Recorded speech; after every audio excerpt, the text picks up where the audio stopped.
As the 2025 season gets set to start, another honor for last year's team. Plus, we look at Super Bowl 59 champs' place in history. Commanders add a future Hall of Famer in their quest to hunt down the Eagles in the NFC East. And how much have they closed the gap? And our most important Eagles countdown reaches the top three, Barrett. We'll talk A.J. Brown's impact on the organization. Welcome into Birds Huddle, presented by Toyota, official automotive partner of the NFL. Along with Barrett Brooks, I'm Reuben Frank. It's not Lehigh. I wish it was. You don't wish it was, but training camp is almost here. Oh, man, it's crazy, that we're right here with football. They report next week to camp, and I remember reporting. I had to weigh in, make sure I didn't get fined $998 a pound, making sure I had to run the conditions and all that. It brings back flashback. Let me slow down. I don't miss that at all. I don't miss training camp at all. Last night, the ESPYs handed out some hardware, including Best Play, which went to Saquon Barkley's leap, and they gave out the award for Best Team. Take a look. And the ESPY goes to Philadelphia Eagles.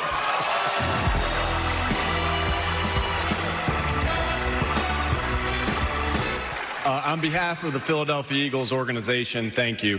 What an honor it is to be associated with all the great teams that were up for this award.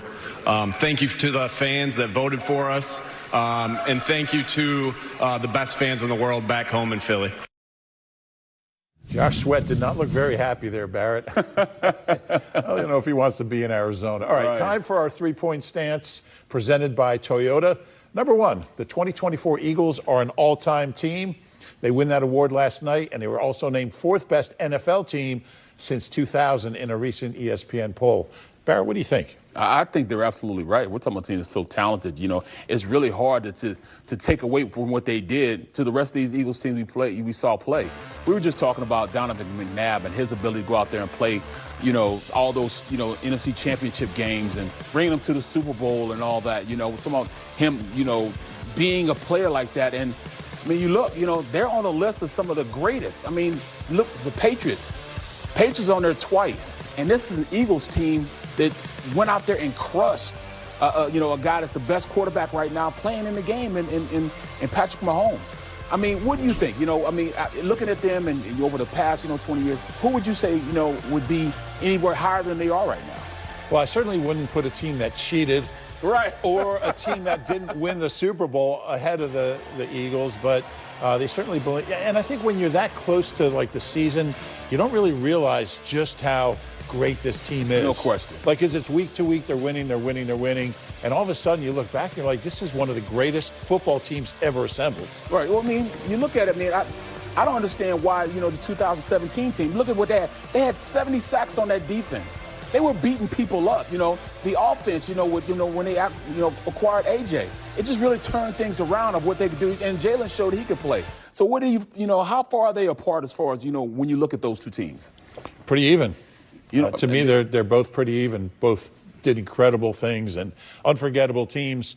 The Commanders are trying to close the gap on the Eagles, and last night it was reported they've signed future Hall of Fame edge rusher Von Miller, 36 years old. Barrett, what do you make of that move? Well, I'm looking at my notes and everything. I say, all right, why would you get a Von Miller? Well, you get a Von Miller because you need something to really slow this offense down. He's going to be going against our strength, his strength against our strength, and that is our offensive line. Pick what side you want to go against. You want to go against Jordan Mailata or you want to go against Lane Johnson, two guys that are great players. But I think Von will make you think about where he is, and that's the biggest thing. Does bringing him on this team, does it close the gap? I don't think it closes the gap as much as they think it will be. I think, he has a lot to get back to. I think he was out last year, and that kind of put him in a position where, is he still that same player? Has Father Time, really put him in a position that he could go out and do what he did before? He's averaged under 5 sacks per year since 2020. Wow. He's not the player he was in Denver. Last Pro Bowl was 2019. Washington's whole approach is just to get older and older and older around this elite young quarterback. I don't get it.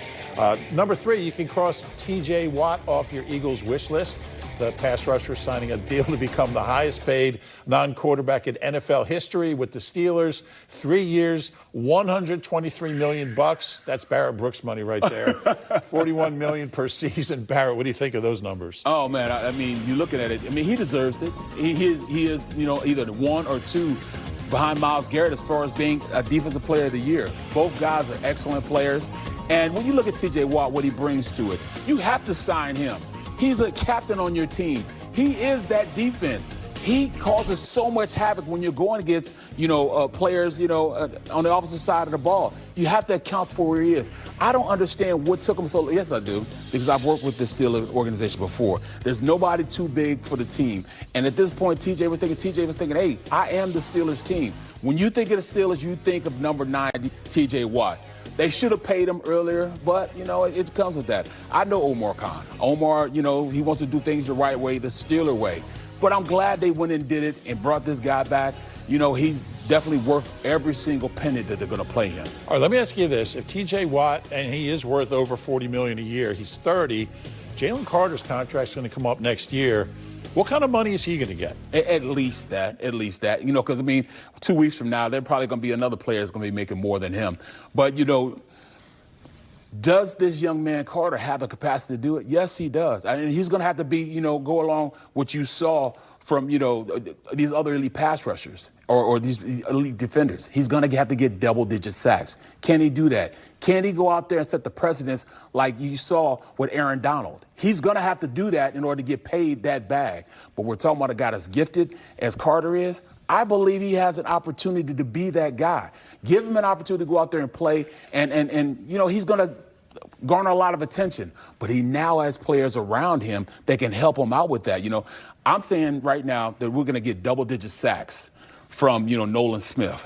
On the other side, I'm looking at, guys that can go in, and it's going to be by committee. Ojulari, what's his name? Azeez Ojulari. Then you got Jalen Hunt. He's going to be a guy that can go out there and play also. I like Jalen Hunt. He reminds me a lot, you saw the guys that I played against. He reminds me a lot of one of the best players I ever played against for the Giants, number 92. Come on. Strahan was one of the most talented guys I played because he's a high-waist guy. And you look at Jalen Hunt, he's a high-waist guy. He's one of those guys plays with extension. And that's exactly what, you saw with Strahan. His ability to go out there and play and control the line of scrimmage on run and pass, I can see him doing that. So I don't think he's going to be to that capacity. I'm not comparing him, yes, his play.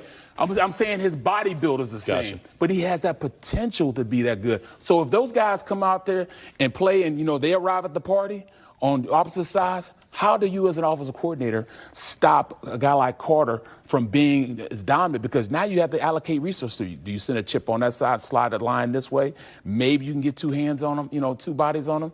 I think there's going to be a lot of times where he's going to get one-on-one blocks in. Will you be able to stop him? That's going to be the problem.